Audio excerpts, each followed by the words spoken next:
So what does this mean is that if let's say you're intending to switch properties or you want to acquire more properties, then you want to go for something that in 3, 5, 8 years time, there is an ongoing demand that is absorbing your home from the market.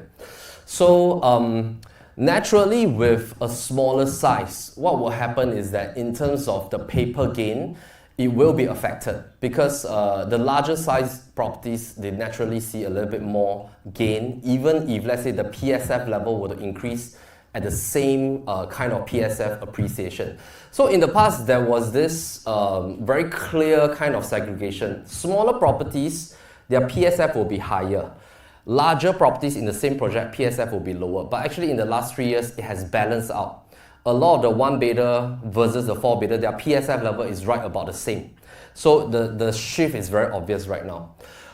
So as we can see from this project in Bedok D16, basically smaller homes, even if your PSF were to increase, the paper gain is much affected because you are working on a smaller square footage. So sometimes after you less off your interest rates, buyer stamp duty, technically it's break even or even is a paper loss.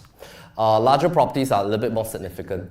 So this is currently the new norm, which will be good to put it at the back of your mind. Basically, small properties, if you already own it, I would suggest that if you want to do a proper restructuring, you have to look deeper into the pros and cons.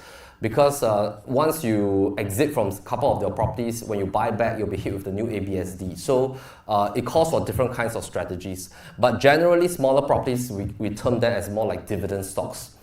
And this is the latest research that just came out about 2 weeks back. We have the research for all regions in Singapore, basically OCR, CCR, and RCR, and landed homes. So I just want to give everybody a quick glimpse is that when we look at all the OCR across all the districts at the different types of bedrooms, the absorption rate for 3-bedders seemingly is one of the best.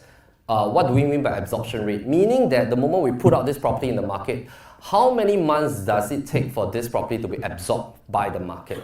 So the calculation figure, basically we take the first 9 months of transactions for this year vis-a-vis the current supply in the market that is listed on one of the largest platform, Property Guru. And of course, we take a shave off figure about 20% to remove duplicated listings, and that's how we get this current figure. So let me come to number 2. Number 2 is that based on the research, certain price ranges might also start to disappear in the next 12 to 18 months. So what do we mean by this? And this is across all the 289 charts that we found.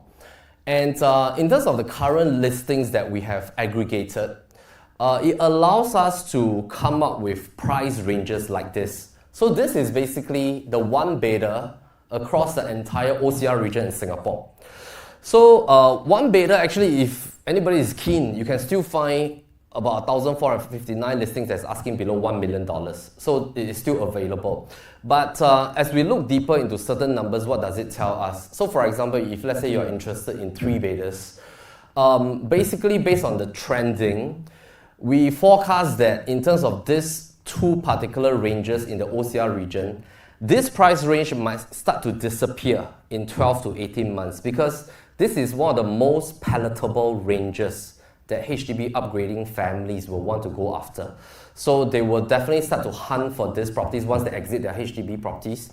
And these are one of the most palatable ranges. So the forecast is that firstly, this will be absorbed first, then secondly, this will be absorbed